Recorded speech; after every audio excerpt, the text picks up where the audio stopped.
Bienvenue dans l'émission Kanguka, mon nom est Chris Ndikumana. Aujourd'hui nous sommes mardi. Je sens réellement qu'aujourd'hui il y a des gens qui ont besoin d'une parole d'encouragement, une parole qui vient de Dieu. Vous êtes nombreux à être complètement découragés en ce moment. Même si vous êtes en relation avec Dieu, cela peut vous arriver. Même si vous êtes sauvé, même si vous êtes le serviteur de Dieu, le monde dans lequel nous vivons, les problèmes que nous rencontrons, les injustices que nous subissons, tout cela fait que nous soyons découragés. Il y a des choses que Satan amène dans notre vie et parfois Dieu permet que ça se passe. J'aimerais vous dire que peu importe votre situation, même si vous n'avez nulle part où dormir, même si vous avez été expulsé, même si votre foyer est détruit, votre mari vous a abandonné, je veux que vous sachiez qu'il y a encore de l'espoir en Jésus-Christ. Vous avez peut-être perdu quelqu'un de très cher, cela arrive dans la vie, mais sachez que Dieu a toujours une solution de rechange. Dieu connaît vos lendemains, il connaît comment sera votre vie l'année prochaine.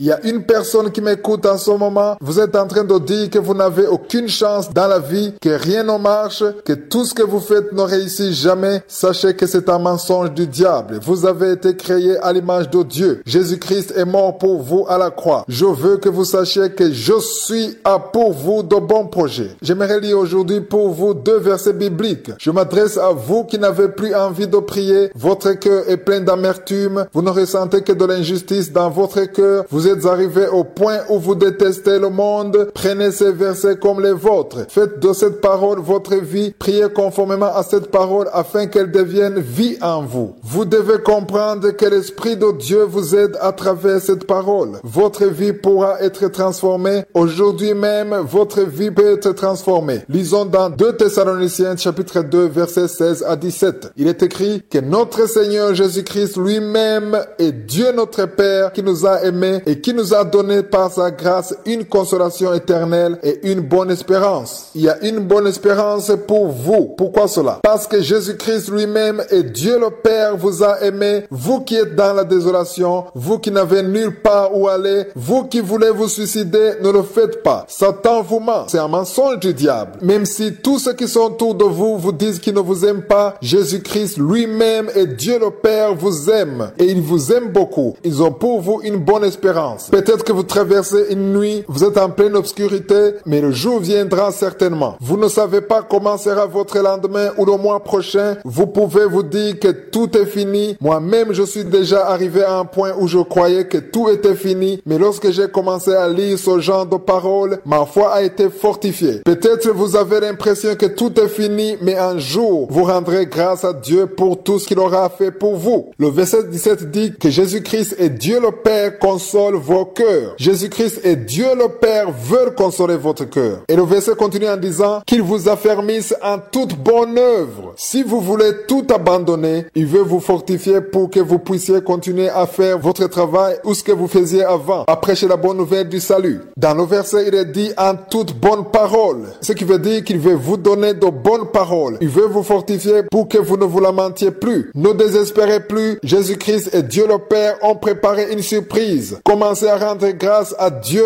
même si vous ne voyez rien. Faites-le par la foi et vous verrez leur délivrance.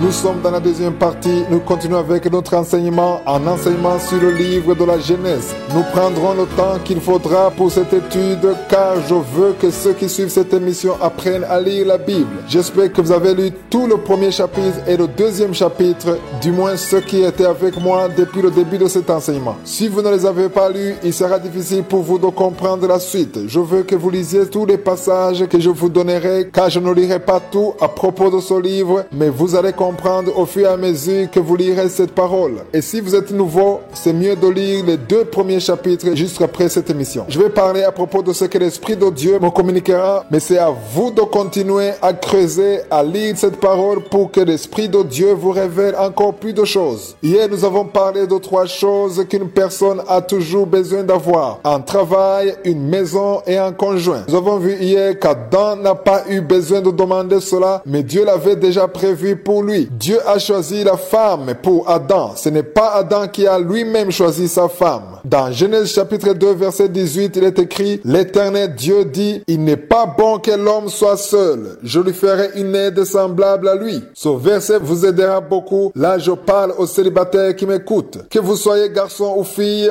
vous devez savoir que Dieu sait que vous avez besoin d'un mari ou d'une femme. C'est bien de demander, mais avant de prier, avant de demander quoi que ce soit à Dieu, sachez que Dieu lui-même est au courant que vous avez besoin d'un mari ou d'une femme. Le verset 19 dit: l'Éternel Dieu forma de la terre tous les animaux des champs et tous les oiseaux du ciel. Et il les fit venir vers l'homme pour voir comment il les appellerait. Et afin que tout être vivant portât le nom qu'il lui donnerait l'homme. Dieu a créé les animaux, il les a créés en couple. Il y avait un mâle et une femelle. Au verset 20, il est dit: et l'homme donna des noms à tout bétail, aux oiseaux du ciel et à tous les animaux des champs. Mais l'homme ne trouva point d'aide semblable à lui. Qu'est-ce que nous devons comprendre à partir de ce passage? Je m'adresse plus particulièrement aux célibataires. Vous pouvez voir un tas de gens qui défilent devant vous, mais ce n'est pas tout le monde qui est destiné à être votre conjoint. Il y a une seule personne que Dieu a prévue pour vous et lui seul la connaît. Il peut arriver que vous choisissiez parmi ceux que vous voyez défiler devant vous et vous rendre compte que vous avez fait le mauvais choix. Vous pouvez choisir une personne par rapport à ce que vous voulez, par rapport à vos critères ou à vos propres désirs, mais Dieu seul connaît le conjoint idéal pour vous. Au verset 21, il est dit: alors l'Éternel Dieu fit tomber un profond sommeil sur l'homme qui s'endormit. Il prit une de ses côtes et referma la chair à sa place. Au verset 23, il est écrit qu'Adam dit: voici cette fois celle qui est os de mes os, chair de ma chair. On l'appellera femme parce qu'elle a été prise de l'homme. En d'autres mots, Dieu a créé l'homme à partir de la terre, mais la femme a été créée à partir de l'homme. Elle est une partie de l'homme. À chaque homme célibataire qui m'écoute, sachez qu'il y a une autre partie de vous que Dieu a préparée pour vous. Dieu seul connaît cette personne. Vous devez juste prier pour que vous puissiez reconnaître votre femme, la personne que Dieu a préparée pour vous et qui est conforme à ce que vous êtes et surtout au plan de Dieu. Demain, nous verrons les premières instructions que Dieu a données à l'homme après la venue d'Ève. Que Jésus vous protège ainsi que vos familles. À demain.